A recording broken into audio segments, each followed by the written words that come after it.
Welcome to the Cultivating Health Equity Stories podcast. In this captivating series, we delve into the heart of health equity, sharing stories that illuminate the path toward a fairer, more inclusive healthcare landscape. Our mission is to amplify voices, challenge norms, and inspire change. Here is your host, Dr. Throy Campbell, a research scientist on health equity issues. Today, we are privileged to talk with Dr. Jude Acloque, a remarkable physician whose journey embodies resilience, cultural awareness, and a commitment to transforming healthcare. Dr. Jude Acloque is a first-generation Haitian American born and raised in South Florida. After completing the pre-internship program aligned with his medical school at New York Medical College in Valhalla, New York, he obtained his medical degree from the Universidad Autónoma de Guadalajara in Jalisco, Mexico. His path landed him in Ponce, Puerto Rico, where he completed 4 years of residency training at Damas Hospital. Certified internal medicine, Dr. Acloque is recognized as a diplomat of the American Board of Internal Medicine. After completing his residency training, Dr. Acloque honed his acute care hospital skills before focusing his knowledge and abilities towards primary care. He's eager to help improve healthcare in the community, but also strives to change the ideology that doctors are needed only when something is wrong. Dr. J, welcome to the Health Equity Stories podcast. How are you doing today? I'm good, Throy. Thanks for having me. Yes, it is. I have been looking forward to this conversation for a while, and I appreciate your time and the opportunity to talk. You know, we can go straight into a conversation here. What inspired a career in internal medicine? Share your journey and any pivotal moments leading to this field. So me deciding to go into internal medicine specifically, it just kind of came out of the blue. Like most athletes who go into medicine, they want to do sports medicine, orthopedic surgery, and try to really remain or maintain themselves in that athletic competition kind of environments. After doing some surgeries and realizing how labor intensive it was, I mean, it's like carpentry. You hear nailing, you see hammers come out, and you're like, whoa, this is not what I thought it was going to be. And so after that, I wasn't really sure it was for me. So not knowing much else in med school, you realize you don't know much of anything, and you get exposed to a lot of different areas and fields. And from there, one of the things that came under my radar or to my attention was the area of physiatry, which is rehabilitative medicine, which allowed me to kind of still focus on that like sports training rehab kind of aspect. And I learned that it was way more than that. And so that's something that I was focusing on when I finished up with med school and was doing my residencies. I did a transitional year, meaning I kind of was able to rotate in a lot of the other different areas, pediatrics, surgery, gynecology, obstetrics. And with that, there was a rotation in internal medicine, but also had some elective time. And I did do it in a couple different programs doing rehab medicine, and I really enjoyed it. And so I knew that's one of the areas that I was going to try to get into as a full residency program. But I did have rotations in internal medicine, and that exposure was pivotal because I learned what internal medicine is, and I was like, wow, like this is cool. Like I like this. It's interesting. It's basically the segue to a number of specialties, right? Whether it's cardiology, pulmonology, nephrology, et cetera. You have to be an internist first before you can go do those specialties. And I always had a good interest in cardiology. From there is when I learned, oh, I like nephrology. And so I would say there is when I was like, most of my interests in the field came from. And that was a testament to having really good attending physicians that showed all the specialty has to offer. Right. So no need to rush into a particular specialty residency gave you a chance to experience different areas, and I guess you eventually choose what you were comfortable with, right? Yeah, exactly. So by doing a transitional year first, Hmm. um, at the time it was what was available, but a transitional year is pretty important when you are not so sure and certain which path or which direction you want to go to, or if you Right, just need some more exposure.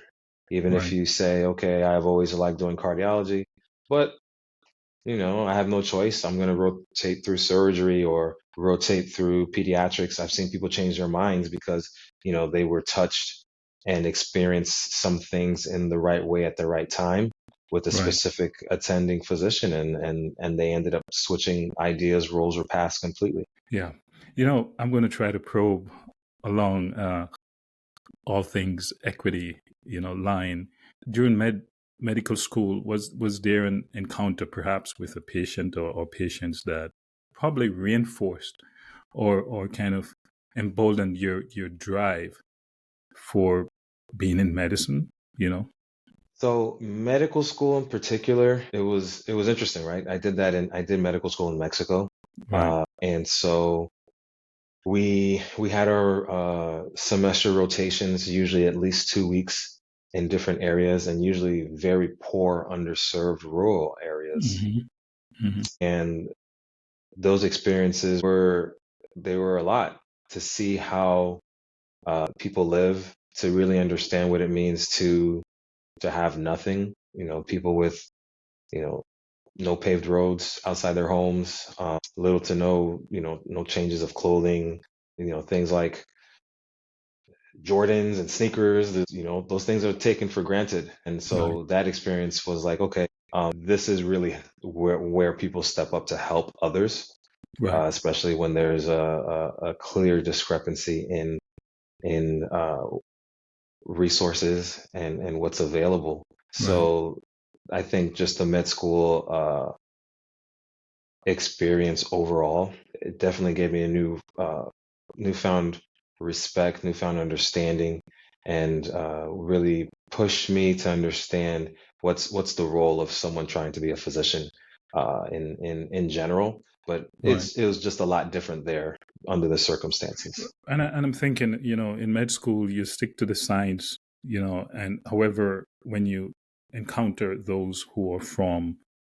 less fortunate situations, it kind of, I'm thinking it influences your thinking about their context in administering care. Does it? Yeah, so in Mexico, overall, it was very different. I think one of the biggest things I got from there was a huge focus on the clinical, right? Right.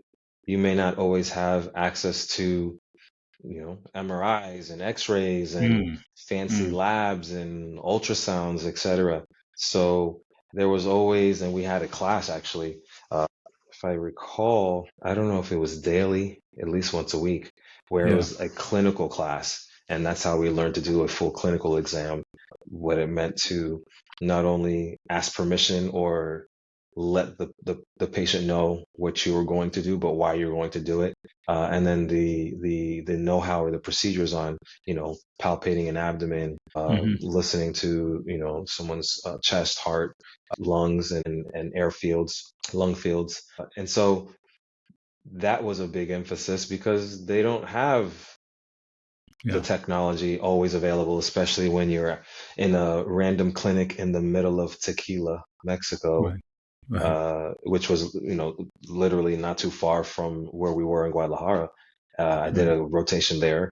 I think it was gynecology, obstetrics and gynecology in Tequila, Mexico. So Right. you go there and it's not the Mayo Clinic, right? So Yeah. they teach you how to understand that there is medicine outside of technology. Yes, it may make it easier, more precise, but when you need to figure something out, Yeah. there were ways and there were signs and maneuvers, etc., way Right. before CAT scan, ultrasound, and those types Mm. of radiographic imaging to help with those things. So all this must have had shaped your practice and your perspective on culture and social determinants of health and so forth. So from a culturally competent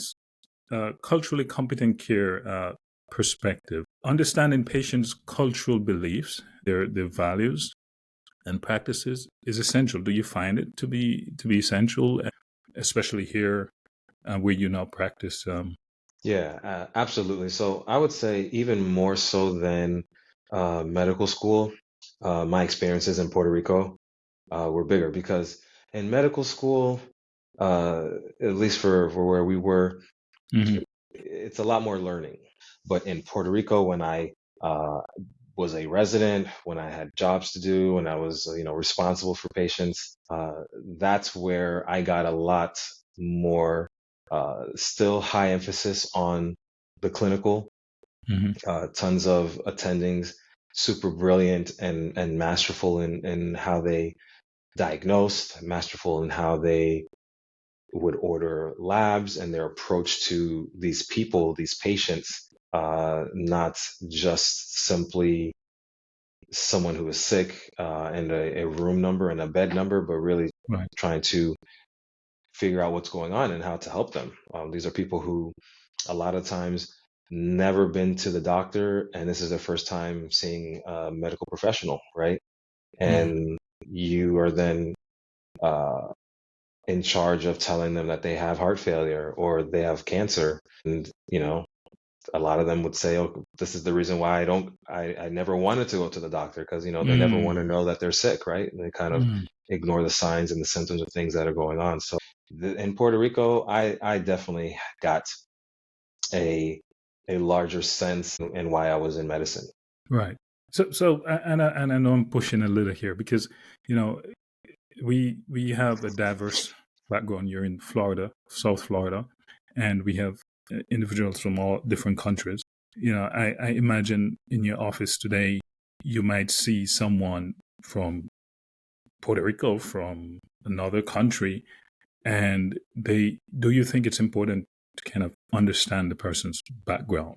And because, as you say, in Mexico, not Mexico, in Puerto Rico, they the practice was just different. The patient's expectations probably was different. They were shy toward learning off their care. I'm just thinking here, in understanding their situation, it helps you in in um in caring for them and so forth. Yeah, absolutely. It's a two-way street. Yeah.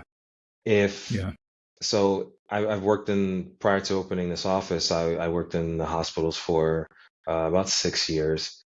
And when you enter a room, for me, if I enter a room with someone who I either clearly knew they were Haitian because of their name, Right. or I knew they were Spanish again because of their name, and I'm going into the room, and I walk in and I say, "Good morning, Mr. and Mrs. Such and Such. I'm Dr. Acloque."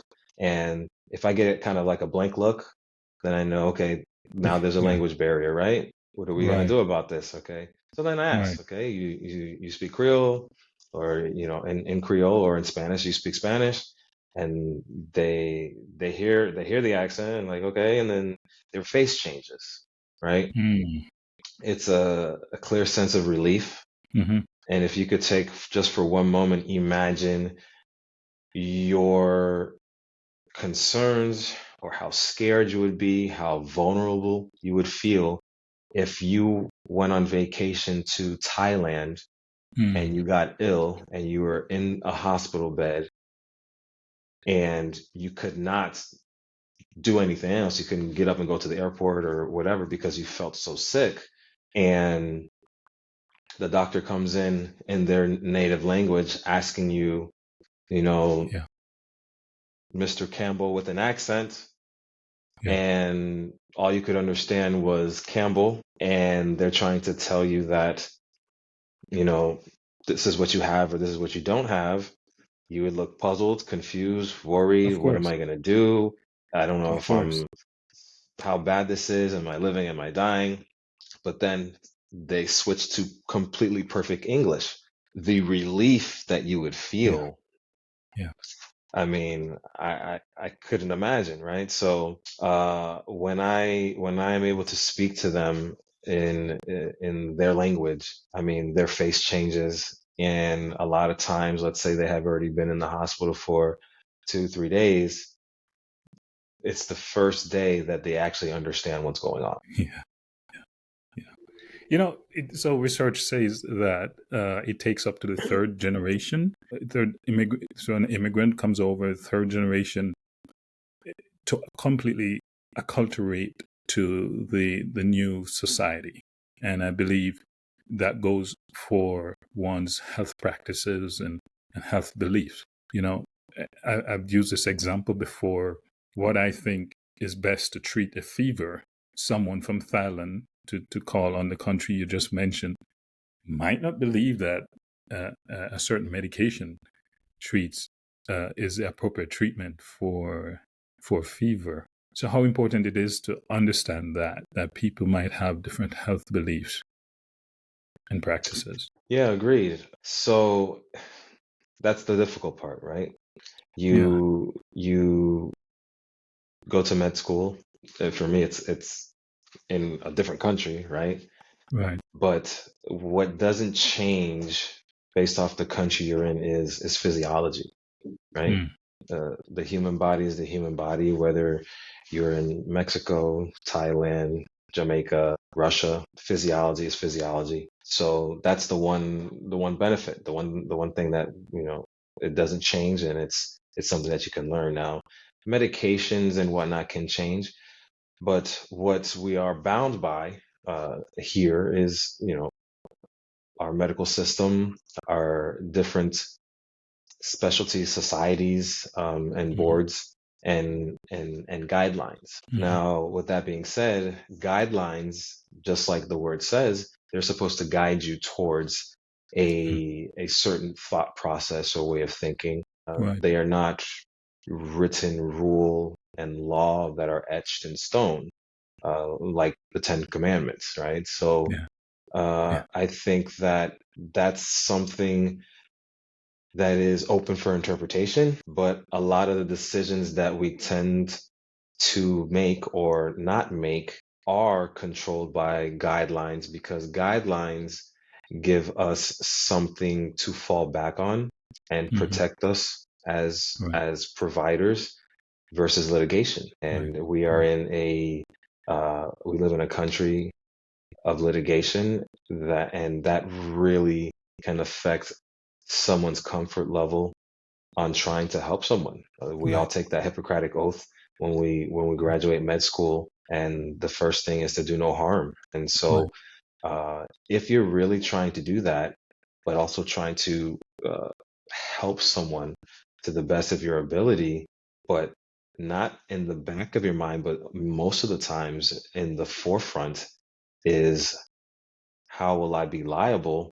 Hmm. It really affects what you can or can't say, or what you're willing to do and try to help someone. So, Right. Right. keeping that in mind and knowing or hearing, even if you ask them, what would you do for your fever? You have to weigh that out. So, something that I tell my patients, for example, when we're dealing with blood pressure, you get a little bit of leeway, right? If it's something that's moderate, you have no history, For we'll sure. we'll we'll say it's white coat syndrome because you've come to Yeah. the doctor's office and you Yeah. don't like doctors and you don't like the whole environment, and you're scared about getting stuck by needles and this and that. So okay, maybe there's a little bit of anxiety component, but we'll set up a plan, and you'll check your blood pressure at home in a nice, calm environment that's your own and you're used to. If it's still high, then we have to address it. Now, if you come initially and it is something that's more Mm. severe, concerning to where there is a possible life-threatening issue that could come from it, then we have to address it sooner. So I try to keep Yeah. that same mentality for everything that comes into the office. If we can hold off and wait, we can. But if it's something that's more urgent or emergent, we definitely will address it. And then with time, see if we can back off medications if it's appropriate. Right. Right. Well, what's important too is the comfort level of the patient in both, understanding where the doctor's coming from, and the physician understanding the patient's situation and where they're coming from. It's just something we have to continue to navigate. And I admire your approach and what you've shared with us so far. Advocating for equity is it's somewhat a challenge in today's society, and perhaps primary reason for this podcast. What challenges you have encountered, if any, in advocating for health equity? Any obstacles at all in your work? I would say, I think that people naturally believe that everything is equal. Many people, and it's definitely the first challenge is to share with some people and show, like, look, it's not. I think the best and a prime example, there was a documentary that I came across on Netflix, and it had to do with basically taking twins, because they do have identical DNA, and they were one twin was put on a vegetarian, vegan, completely vegan diet, and the other was put on a carnivorous diet with with meat and all these things, but both healthy, both clean, and both were put on exercise, given exercise regimens with trainers and everything, and then they were really monitoring the response and how much mass and muscle they could put on and things like that, and then they do labs and see if their labs would how the labs would come out. But besides that, which was a really cool setup to the experiment, they were showing the statistics in this specific area in California. I can't remember where. I feel like I want to say like San Bernardino or something like that, but literally the towns were separated by a highway. One side of the town versus the other, Whole Foods and all these other nice restaurants versus, I don't know, like Jack in the Box, et cetera, et cetera. And the numbers and the illnesses, the high blood pressure, the obesity, they were like staggering. Where on one side of the highway, there's people in the park and they're doing Tai Chi in the morning, and the other side, there's nobody in the park and everybody's at work, and those kinds of things. So that is difference. That is a difference in equity, right? It's not the same. Lifestyle difference affecting exactly. And health so outcomes. unfortunately, it's not as simple as saying, okay, well, I'm just going to drive on the other side of the highway, or I'm going to get a house on the other side of the highway. It doesn't work like that, right? No.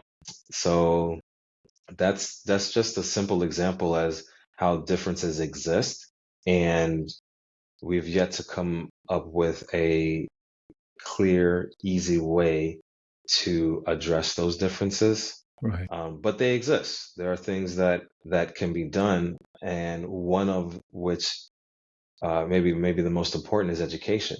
Is having people understand why should I change? And that's so the patient lifestyle affects healthcare. Does it, and that should be understood by the provider, that perhaps the reason for a child's persistent cold is that there's mold in the wall, and prescribing the same medication might just not help, because the person goes back home to the exposure, this environment. It's a struggle in society. How do you share that sort of a life situation as a determinant of health? So again, I mean, I think a lot of it comes down to education. So when I sit down with my patients, something that I tell them is, when you come in here, you're not going to get a lecture. I'm not a dictator, and I'm not in charge of your body, right? What I'm here to do, and what we're here to do, is to build a relationship. And I also let them know that I'm going to speak and do everything in their best interest, if I have some legitimate concerns about something, I'm going to say, look, we need to do this. Like, I'm not that I'm not giving you an option, but I'm stressing the importance of this. But ultimately, you have the decision. And also, if there's something that they're worried, concerned about, or something new that they've heard about, they want to explore, I'll explore it with them. And if I don't Yeah. know it, I'm going to tell them, look, I don't know what that is, but you know Yeah. what? Let's learn about it together. Yeah. Right. And so I think far too often, one, patients they've been taught and trained to look for someone to take care of them. Right. When they do that, Mm. they don't have to take any accountability. Right. And that's not what I'm here for. I'm looking Right. to educate someone to take accountability over their life and the direction that their health is going. Right. And the other thing is the past ideas of, and there's some people, some current physicians or providers that think like this, is that they know everything. Mm-hmm. I'm not trying to show my patients that I know everything. Mm-hmm. Hence me telling them, like, look, if there's something that we come across, we'll look for it Right. together. Right. Another reason why I'm in efforts in building a network of healthcare specialists, wellness specialists, fitness specialists, to be able to provide whatever's needed for my patients, especially when it's something that I can't do. I can't do Right. acupuncture. I can't do Right. chiropractics. Right. There's things called body work, and my knowledge and domination of nutrition is not very high. It's not something that they stress in medical schools. So I need to find those people in the community and in the area that can guide my patients the best way possible, because I can't do it. Right. Gone was a time when one physician addresses from head to toe the whole body, but we have so many specialized areas, which we have pros and cons, I imagine, both. Right? But we might have patients who can't afford to go for a certain specialty of care, and that's an equity issue in society, right? No, absolutely. That's Yeah. hard. That's Yeah. hard. Yeah. Even Yeah. with insurance, right? You have people that come in and say, "Well, I have insurance. Why can't I do this?" I mean, you absolutely can, but insurance has limits of what it can and can't cover. Yeah. Yeah. Yeah. And so that's even more of a reason why, as you mentioned in my bio, and I really feel this way wholeheartedly, is you can't just show up here when you're sick, Right. right? Someone cannot go 40, 50 years and have 60 years and has never seen a doctor Mm. and come into the office and say, "Oh, my ankles, my legs are swollen. Can you tell Right. me why?" Okay, how long have they been swollen? Maybe like 5 years. I Yeah. mean, if that's the case, they may have high blood pressure. Then they had high blood pressure for maybe 10 years, and now it's so bad that now they have heart failure. Now they're at level, stage 3, 4 heart failure. There's Yeah. nothing that I can do about that, Mm. right? And Yeah. so that's where the education part comes into play. That's where Yeah. advocating for people to take care of themselves comes to play. That's Right. where, cheering on and making it normal and acceptable to go to a doctor, to go to your doctor annually, at least for a physical, but maybe twice a year. There's nothing wrong with that. It does not mean that you are week. We wear that as a badge of honor, right? I haven't been to the Yeah. doctor in 10 years. What are you talking about? Why Yeah. do I have to go to the doctor? Yeah. But it just takes 2 years, sometimes less, many times less, for something Yeah. significant to appear, To go back. Yeah. to go back. And then Mm-hmm. unfortunately it could be too late, right? I can't imagine the number of people who came down with something significant during COVID and lockdown, Yeah. right? Yeah. So that's why changing that Education is mentality huge. and Yeah. education is super huge. Yeah. Now, so we've touched on cultural issues. We've touched on language. We touched on environment, kind of social determinants of health. Can we talk about systematic issues? It could be a billing issue. It could be something that has to do with medical records. Have you had experienced a systematic problem Yeah, that you might no, have definitely. advocated to change? Yeah. Definitely the one that comes to mind happened most recently. Hmm. Simple, innocent mistake on my end. Not a big mistake, not a big deal, but get a message from the billing office and Mm. saw a patient for the first time, and they told me, "Oh, your primary diagnosis for seeing this patient says obesity, and obesity is not a primary diagnosis." And I was like, "Oh, okay, I'll change it." And then like I go to change it, I'm sitting there and I'm like, "This is like really weird. This doesn't make sense." Because my selections to change it to then becomes Yeah. uh adult healthy visit or adult well visit, right? And that's not a diagnosis. That just tells me why the person came, right? Right.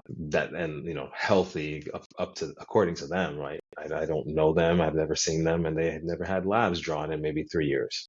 But something that I could say from that first encounter is that they're obese. So I just Right. put it in, and it populated automatically above everything else.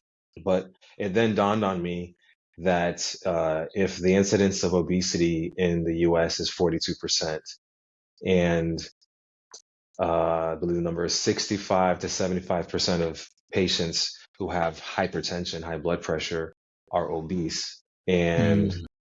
if Mm. 85% of type 2 diabetics are obese, Then and there's a if link. those patients lose weight, blood pressure gets better, sugar, glucose control gets better to the point where sometimes they come down or off some medications or off all medications. If you lose weight and those get better, why can't obesity be a primary diagnosis? Right. That is a Yeah. gap in our healthcare. That is a Yeah. gap in Systematic. it's the system, and it's sharing Yeah. false knowledge. Like we know Yeah. these things, so we should be able to, and it should be on TV, it should be in books. Like your insurance should say, "Oh, look, pre-existing condition. Yeah, you've been obese since you were 12 years Right. old." Like, I'm not Right. really sure how to set it up for a stage or how they would do it, but this is something that's curable. This is something that's Yeah. preventable. But it's just not discussed. It's not talked about. It's not educated on. I don't know if we have the time to go into this, but as you speak, and I think systematic, I think of representation in clinical trials that determine whether a medication is efficacious or not, and then it's applied to a broader uh, patient population. That is, to me, is another systematic issue. The idea is a system set up to serve all. It's actually something I could speak on a little bit because I do also help and participate and work in a research clinic. And to as far as the sponsors and the pharmaceutical companies go, I think they're trying to do a good job as far as having more diverse populations in the studies, uh, which is good. I've actually been in situations where they have stopped enrollment because there's not enough diversity, Mm. whether it's age or race or ethnicity. Yeah. They definitely do look for that, and it does help. Um, the clinic where I help out and I work at, uh, it's a good area as far as having some of that diversity. But then it gets to be a little bit tricky and a little bit challenging because there is that compliance that needs to be. It's super important in these studies because they Right. have protocols and times and dates that need to be stuck to. If Right. not, then the center looks like they're not doing their job, and Yeah. it really looks bad. So, I mean, it's like without even knowing it, the word of the day here is education, and Yeah. and not just besides education, it's communication, Right. and it's not me talking at someone.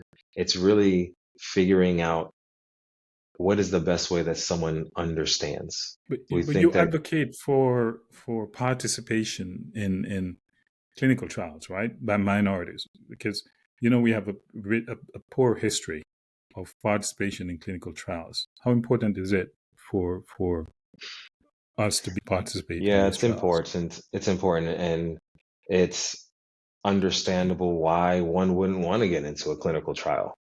Just think about all the rhetoric that went on Yeah. with vaccines and COVID.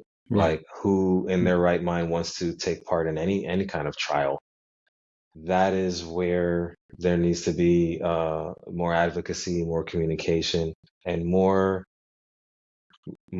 conversations and reassurance Right. of what's going on, why, just overall understanding. Because what ends up happening is it can turn into a situation or a scenario where you're damned if you do, damned if you don't, right? Yeah. If you don't offer it, then it's like, oh my goodness, why aren't you advocating and offering something that could help and save so many lives? Therefore, it comes down to education. It comes to people like ourselves um, to educate others to be willing to participate. You know, again, the history is terrible, and it takes time and effort, and we have to understand. We have to understand. Now, so a good transition point here into community advocacy. Are you involved in any community organizations and the importance of that? Right now, currently I am not, but looking. I was driving. I was taking my daughter to a birthday party, and it was out on the beach, and we went through down Riviera, and past this little area, and they had some houses, and they had one of those urban farms, right? Mm, Like, yeah, yeah. that to me, Fresh that's like food. fresh Yeah, food. Like, I've yeah, I've I've learned a lot recently, and what they do with the soils and yeah, these conventional farming methods, and trying to grow enough for our population, which is clearly skyrocketing. And yeah, yeah, so seeing something like that, that's just it gives you an idea of what people are willing to do and what people are capable of, right? And right. so aligning myself with something like that. I recently came across uh, a organization. I think it's like a nonprofit. It's run by a gentleman who I believe is a state representative. I didn't know at the time when I started researching it, but he's a state representative, and it's called Suits for Seniors. Mm, And great idea, giving a nice suit to these high school seniors, so that way they can kind of learn what it is to kind of go out on an interview or be in the job force, or et cetera. So these types of things, which eventually, essentially are forms of education, right? Education right. is not just giving somebody a book and something with letters and words, but showing and teaching and being an example, right? So um, those are the kinds of things that I'm looking to do, is just be an example, be accessible, be Yeah, present for people young and old, to just learn and navigate through this space of being healthy and well, and taking a lot of pride in their futures. do you find being a Black, young, family-oriented physician in minority communities, do you find yourself in a position where you just been involved in community organizations, you might have an ear? People will be gravitating toward you. Do you think of it from that vantage point? Yeah, absolutely. I've been kind of preaching the idea of, we quickly use the words underserved communities, Right. and I feel like, yes, there's definitely that level, but I think Mhm. not having the access to specific examples, not having the access to specific people in those roles, and our youth, they have access to a lot with smartphones and internet Yeah. and et cetera, Yeah. tablets. They have access to these things. They have access to entertainers and athletes and these stars who live thousands of miles away, or who are traveling the globe, whoever's right there in their backyard, it Mm, almost seems like they're untouchable, right? So we have mm, to do a better job. We have to become accessible, and we have to become visible, and show examples of what's out there, what's available. I mean, there's a big movement. For example, I've seen a big movement about financial literacy, yeah. and seeing videos of uh, kids like 5, 6, 7 years old who could probably talk financial circles around me, right? Yeah. So Yeah. that's amazing. And so that Yeah. needs to be the norm about whatever the topic is, right? Health Kids literacy. should know, talk Yeah. about obesity, talk about spirituality. It doesn't have to be, and this is where I'm open, right? You don't have to be Yeah. religious if that's not it's not for you, right? But Right. there needs to be a spirituality individually between for people, because that is a basis of health and being well. Yeah. uh, with Yeah. meditation, with yoga. It's Yeah. really just finding that center and that balance. And with that comes in food and nutrition, activity and exercise, uh, that all speaks together.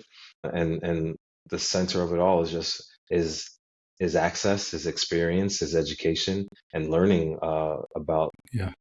different areas, different aspects. And so having that tablet, that phone where you can look and see who's doing what at any point in time, that's fun and that's great. But the statistics are against you growing up to be an NBA draft Yeah. pick, or Yeah. a NFL draft pick, right? Yeah. So definitely work at that, uh, and have that as a goal, but being well rounded and knowing what else you can do, what else you can provide, and having other reasons, having other callings or why in your life are super important. And it's a Right. message that I shared. I became a good friend, ex NFL player, and he has a camp that he does down in Sunrise, down in Fort Lauderdale. And he Right. asked me to come and talk one time, and I felt it just was really cool. These Yeah. young kids doing a football camp for a weekend, and just sharing that same message. Like, I played football, I played basketball, I loved it. Uh, Right. I walked onto a basketball team at FAU, and I made the team, and then I quit the team because they were never home. They were never in class. And I was Yeah. like, all right, I'm I love it, but I was not saying to myself, okay, we're gonna go try to be an NBA star. So, I chose what I thought was more important and where I could succeed better. But there are plenty of people that do that and still, become that NBA star, NFL star, what have you. So that's attainable, and if that's what you want, you can do it.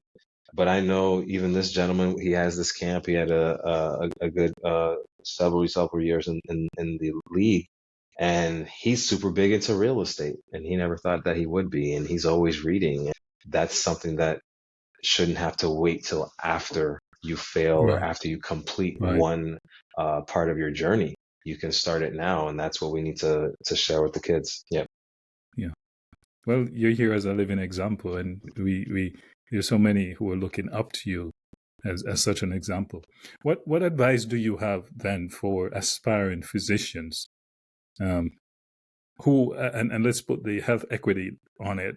So, what advice do you have for aspiring physicians passionate about health equity? I think the first thing is to remember that uh, everything that you learn Yeah. coming through residency, med school, you put so much emphasis on these books, but that to remember that they are a guide, right? They're Yeah. guidelines, and they help you to have a direction and goals as far as your plan and your treatment, but they are not the law. So respect them, and continue to learn and grow outside of what's considered conventional, because there's a huge shift uh, moving towards and respecting that Yeah. holistic side of medicine, the power of food and nutrition,